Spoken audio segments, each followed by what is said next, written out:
하나님께서 오늘 우리에게 주실 말씀은 에베소서 2장입니다. 에베소서 2장 11절에서 22절까지입니다. 신약 311조.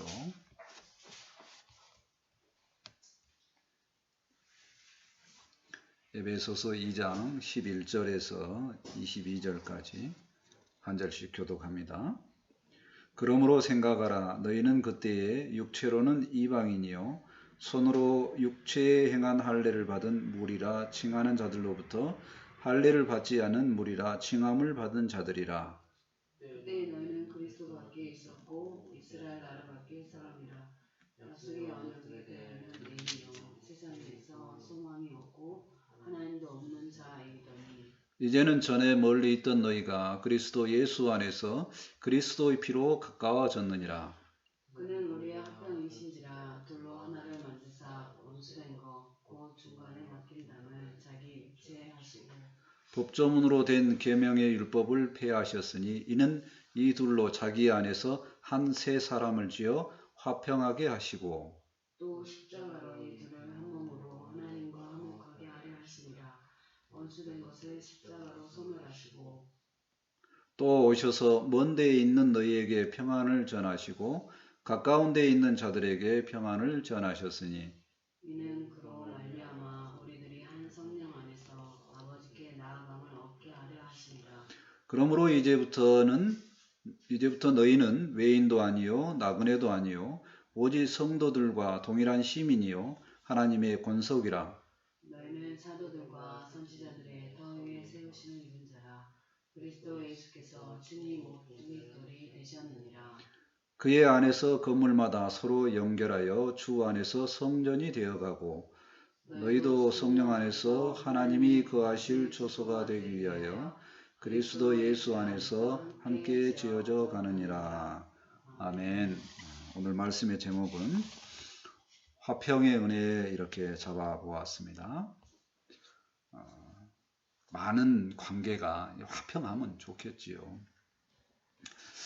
요즘에 뉴스를 보니까 정부에서 일본과 우호적인 관계를 위해서 상당히 많이 노력하고 있는 부분이 보여집니다. 자, 그런데 이제 말들은 많죠. 과연 일본과 우호적 관계가 있어야 되느냐, 또는 그러면 도대체 어디까지 해야 되느냐라고 시작해서 상당히 많은 부분이 있습니다. 자, 오늘 말씀은 그런 관계가 화평이 되도록 하기 위해서 많은 방법론들이 있는데요. 화평의 비밀에 대해서 화평의 비결에 대해서 이렇게 설명을 드리고자 합니다. 주님 안에서 화평의 비결을 잘 생각해보고 많은 관계 속에서 화평의 관계를 다 누리는 복이 있었으면 좋겠습니다. 아멘. 첫 번째,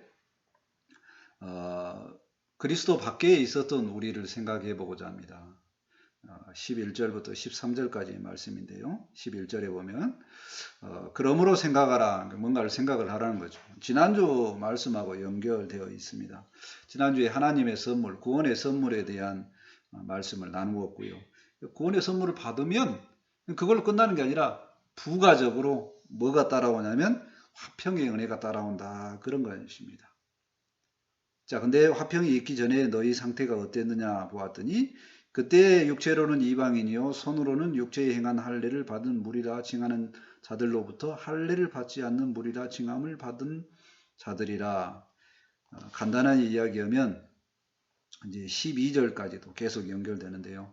너희는 그때 너희는 어떤 상태였냐면 이방인이었다.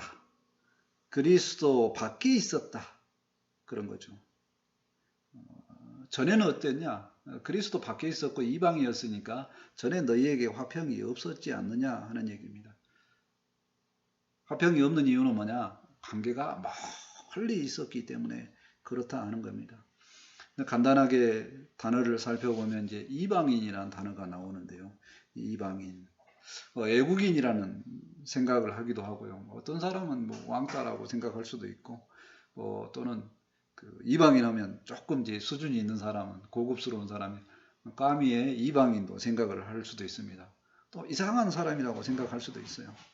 자, 어쨌든 이방인은 기존의 질서 속에 있는 사람에게 비교해서 섞이지 못하는 사람을 이야기를 하죠. 섞이지 못하는 존재.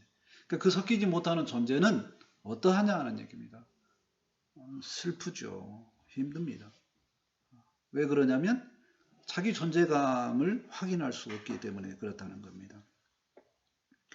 어쨌든 그리스도 밖에 있는 그들은 하나님과의 관계 속에서 외인이고, 언약의 관계에서 외인이고, 또 소망도 없는 자들이고, 하나님도 없는 자들이다 이야기를 합니다.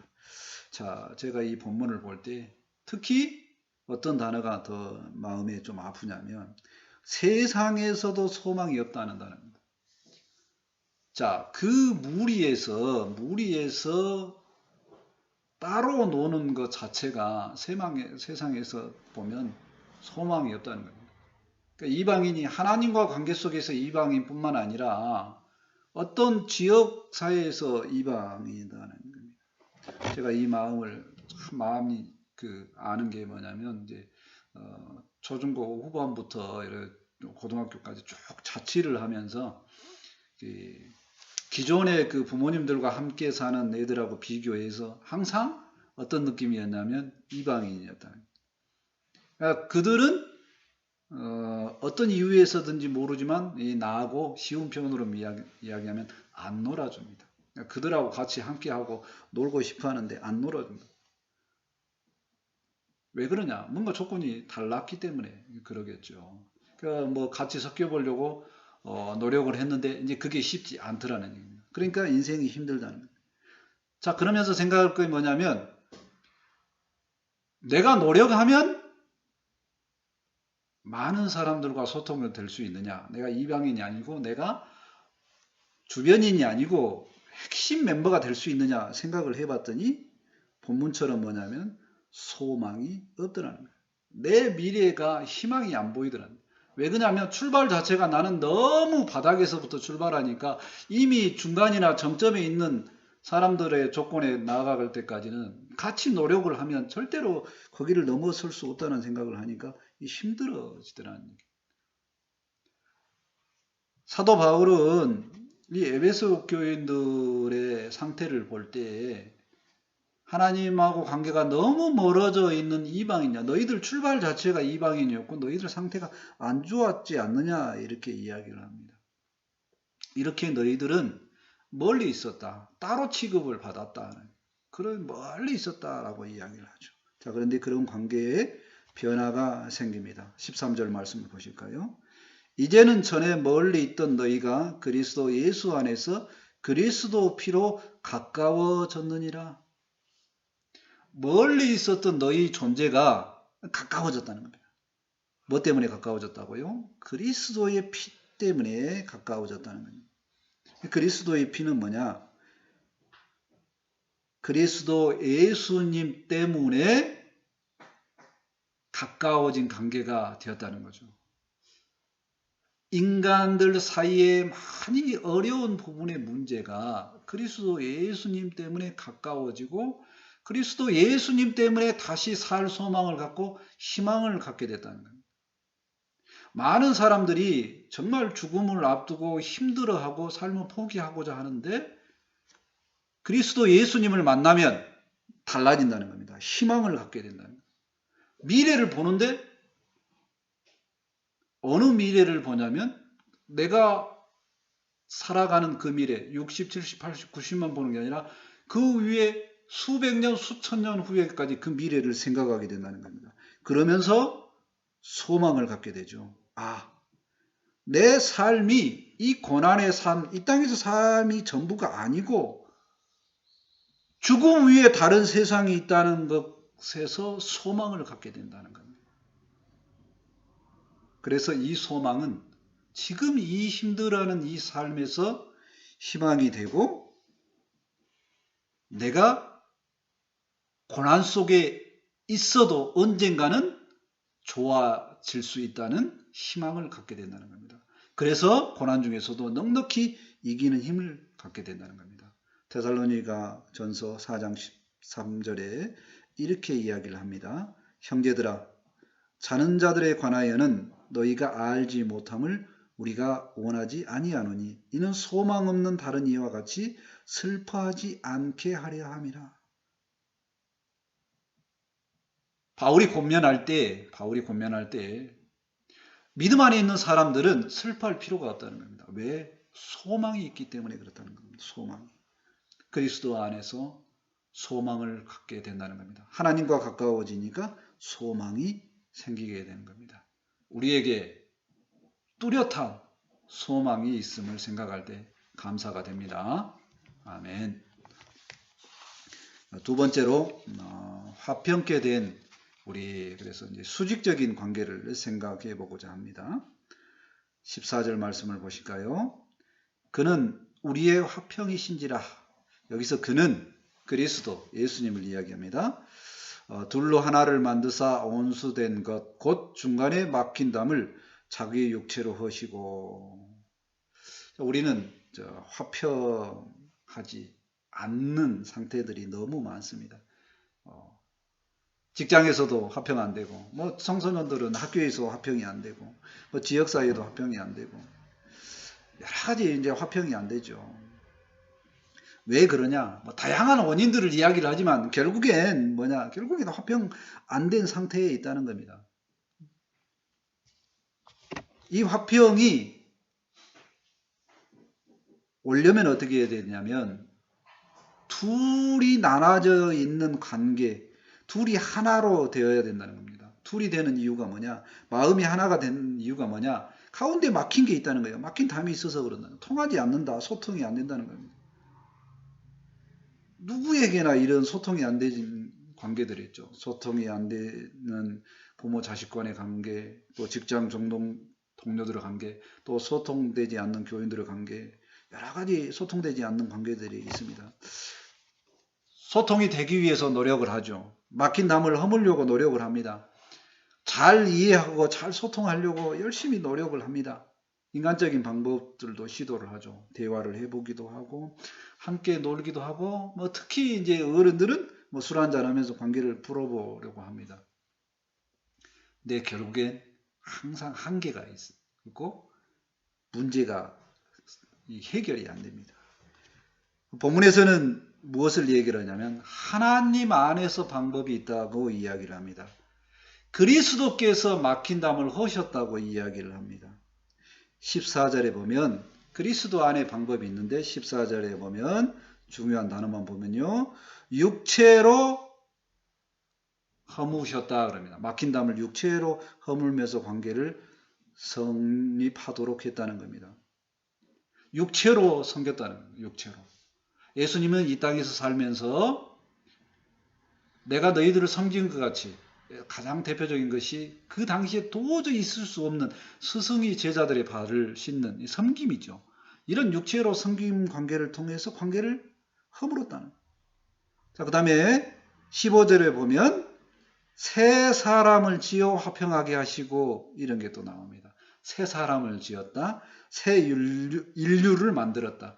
그리스도를 아는 인류가 새 인류입니다. 그 그리스도 안에 있으면 다른 관계적인 형성의 관계가 이루어져 간다는 겁니다. 또 16절에 보니까 십자가로 이 둘을 한 몸으로 만들어서 화목하게 했다는 겁니다. 십자가는 대신 죽으신 거죠. 인간이 왜 하나가 안 되냐라고 했더니 바로 인간의 죄성 때문에 그렇다는 겁니다. 인간은 원래 그렇게 태어났다는 겁니다. 원래 인간은 악해. 그러니까 절대로 둘이 하나가 될 수가 없다는 겁니다. 그런데 이 문제를 어떻게 해결을 하냐? 그러면 그 인간은 인간 자체로는 절대 가능성이 없다는 겁니다. 어떻게 해결을 해야 돼요? 이 인간이 죽어야 돼요. 죽고 다시 태어나야 됩니다. 근데 죽으면 인생 끝나는데 무슨 관계 회복이 있느냐? 그거를 예수님께서 대신 죽으셨으니 그 죽으심을 우리가 본받으면 이제 죽고 예수님이 부활했던 것과 똑같이 우리도 부활의 능력을 덧입는다는 얘기입니다. 이 땅에서도 그 능력을 덧입어요. 그래서 그 능력 안에 살면 온수 관계가 해결됩니다.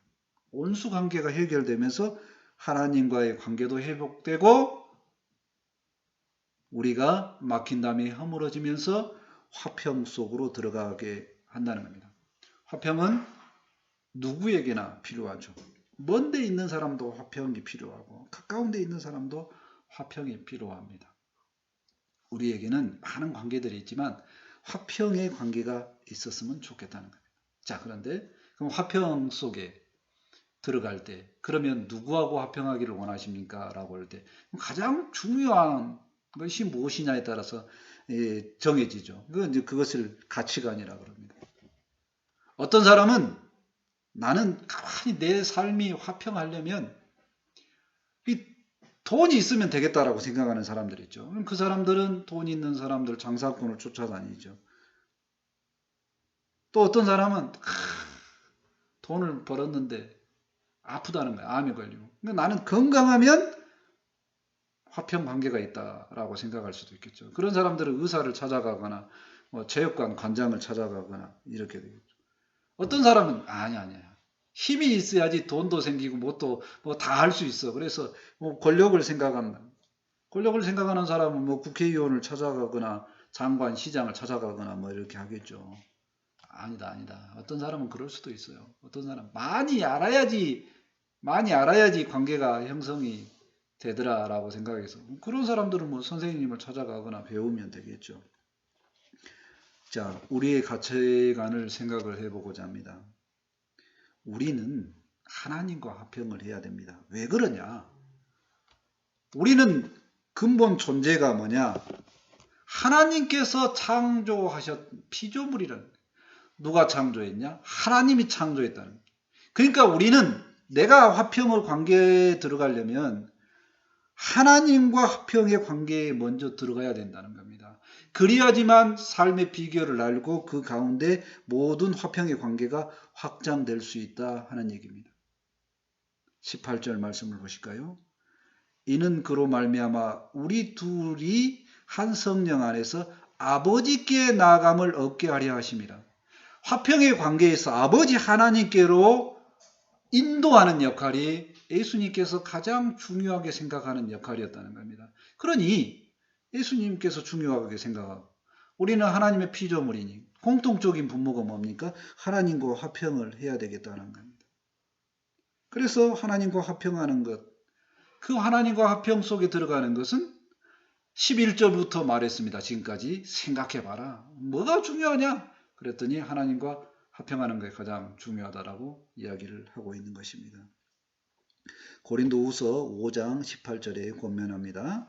모든 것이 하나님께로 났나니 저각은 하나님이죠. 하나님이 그리스도로 말미암아 우리를 자기와 화목하게 하시고 또 우리에게 화목하게 하는 지책을 주셨으니 우리의 삶의 비결은 먼저 하나님과 화평하게 되고 그리고 무엇을 주었냐고요?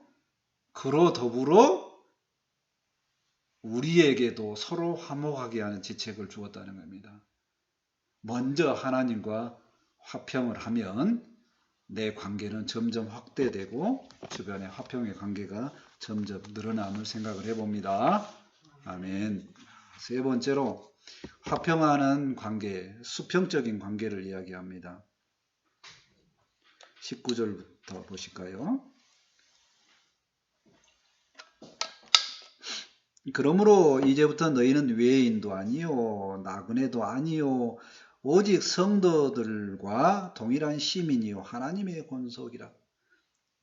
이제 하나님과 관계가 화평이 되면 우리 신분의 변화가 생긴다는 겁니다. 성도라는 것. 이방인 나그네 외인 아니고 성도고 동일한 시민이고 하나님의 권속이라는 겁니다. 성도라는 단어는 굉장히 좋은 단어죠. 교회 안에서 누구누구 성도하면 좀 계급이 낮게 이렇게 생각하는데 아닙니다. 성도는 거룩한 사람, 하나님과 함께 할 수 있는 상태를 이야기합니다. 이 성도가 하나님의 백성인데 그러면 어떻게 성장을 해야지 수평관계도 좋아지냐 하는 얘기죠. 기준이 있어요. 20절 말씀 볼까요? 너희는 사도들과 선지자들의 터위 위에 세우심을 입은 자라 그리스도 예수 안에서 친히 모퉁이 돌이 되셨느니라. 자, 기초는 뭐냐? 사도들과 선지자들의 터 위에 건물을 짓는 것 같은 형상을 생각을 해봅니다. 교회가 되어지는 모습을 생각을 해봅니다. 먼저 기준이 뭐냐? 바닥이 뭐냐? 가장 중요한 기준이 뭐냐? 그랬더니 예수님이 기준이더라 하는 겁니다. 예수님이 모퉁이돌이 되는, 모퉁이돌, 기초석이라고 그러죠. 그 기초석이 되고 그 기초석을 기준으로 해서 건물처럼 이렇게 지어져 가더라는 얘기입니다. 예수님이 기준이고 바닥 전면은 뭘로 세워야 된다고요? 바닥 전면은 사도들과 선지자들의 터 위에 사도들과 선지자들이 공통적으로 얘기했던 것이 있습니다. 딱 하나죠. 예수님이시다. 구원자는 예수님이시다. 예수님이 그리스도시다. 이것이 복음이라는 얘기입니다. 그것을 기초로 해서 건물이 지어지는 것처럼 지어졌다는 겁니다. 교회가 좋은 교회가 되는 것, 공동체가 좋은 공동체가 되는 것은 기초가 예수님이면 되겠다 하는 얘기입니다. 교회는 건물을 얘기를 하는 걸로 많이 바뀌었는데 사실은 교회는 공동체를 이야기로 합니다. 그리스도를 주님으로 고백한 사람들의 공동체의 모임, 이것을 교회라고 했다는 겁니다. 교회가 소통이 되려면, 잘 연합이 되려면 기초가 뭐여야 된다고요? 예수님이 기초여야 된다는 겁니다. 그리고 연합이 잘 일어나야 된다는 것입니다. 21절 말씀 보시면요. 그 안에서 건물마다 서로 연결하여 주 안에서 성전이 되어가고, 교회가 잘 이렇게 연합이 되어지려면 서로 연결이 되어야 된다는 거죠. 연합이 되는 얘기입니다. 근데 예수님 안에서, 그의 안에서 건물마다 연결되어지고 그랬습니다. 예수님 안에서 예수님 안에서 그 기초로 연결되어져야 된다는 겁니다. 대한민국에도 많은 교단들로 이렇게 분리가 되어 있어요. 근데 왜 분리가 되었냐면 예수님 기준으로는 분리가 안 되어 있습니다. 예수님을 믿는 건 동일한데 믿는 방법에서 조금 차이가 있다든가 믿음 이후의 생활이 조금 차이가 있다든가 그러다 보니까 이렇게 연결이 안 되고 분열이 되더라는 얘기입니다. 모든 관계에서 교회가 하나가 되려면 예수님 안에서만 해석을 하면 분리가 안 일어날 걸로 생각을 합니다. 그 다음에 또 너희도 성령 안에서 하나가 된다는 겁니다. 한 성령. 똑같습니다. 하나님의 영, 같이 예수님의 영. 그러니까 역시 예수님을 기준으로 예수님 안에서 생활을 하면 절대 분리가 되지 않는다는 얘기입니다.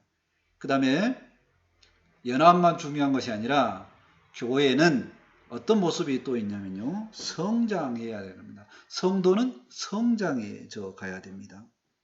22절 하반절 보면 그렇게 써져 있습니다. 그리스도 안에서 함께 지어져 가느니라. 자, 건물이 지어져 간다. 층층이 쌓이고 건물이 확대되어 간다라고 하는 얘기는 성장해 간다는 겁니다. 교회 안에 모인 모든 공동체의 사람들이 지어져 가는 겁니다. 완성된 것이 딱 와서 자리 잡고 있는 게 교회가 아니라 지어져 간다는 겁니다. 이 말은 누구를 볼 때마다 저 사람은 교인으로서 부족해. 그래서 상종하고 싶지 않아. 이게 아니고 저 사람은 교인으로서 부족해? 이렇게 판단하지 않고 공동체 안에 있으면 우리가 서로 잘 지어져 가는 관계다라고 봐야 되고 나도 완성이 됐다라고 생각을 하면 안 되고 서로 지어져 간다라고 이렇게 생각을 해야 된다는 겁니다. 끊임없이 성장하고 성화되는 과정으로 봐야 된다 하는 얘기입니다. 그 다음에 지어져 갈 때 함께 지어져 간다 이렇게 써져 있습니다. 나 혼자만 성장하는 게 아니고 함께 지어져 공동체라는 것입니다. 결코 혼자는 성장할 수 없다는 얘기를 하고 있습니다.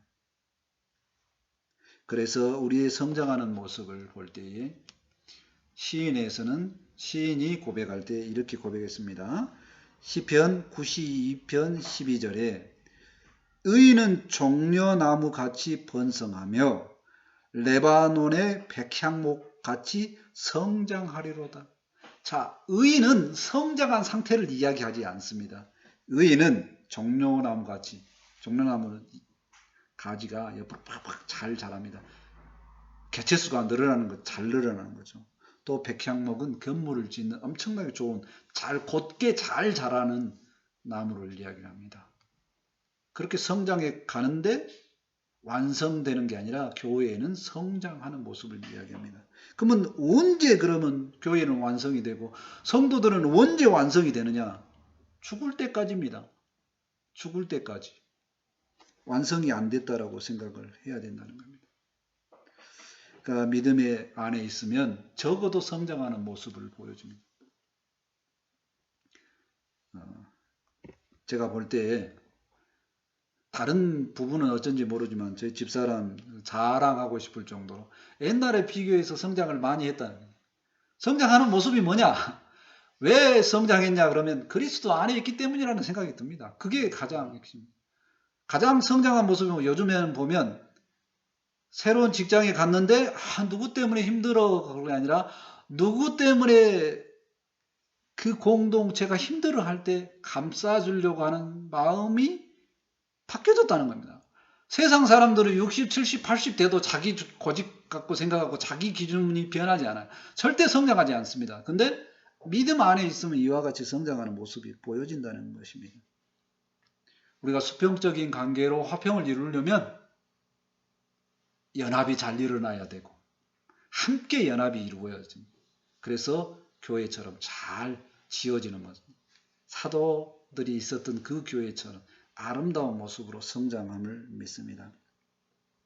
우리가 예수님 안에서 사는 것 자체가 감사입니다. 왜 그래요? 함께 지어져 가기 때문입니다. 우리 예수님 안에서 성장하고 아름다운 교회의 모습으로 더욱더 굳건하게 되어졌으면 좋겠습니다. 아멘. 말씀을 정리합니다. 우리는 예전에는 그리스도 밖에 있었습니다. 이방인이었습니다. 자, 그런데 예수님 때문에 주님 안에 들어와서 성도가 됐고 하나님의 권속이 됐습니다. 얼마나 감사합니까? 그래서 하나님과 화평의 관계가 됐고 하나님과 가까워졌고 당연히 예수님 안에서 또 하나님 안에서 또 성도들하고도 편한 성도 사이에도 화평의 관계가 됐고 이제 점점 확대되어서 세상 사이에서도 화평의 관계를 이루기를 원합니다. 우리가 주님 안에서 화평의 은혜를 받아서 모두하고 다 화평한 그 관계가 세상 끝날까지 지속적으로 있기를 원합니다. 아멘.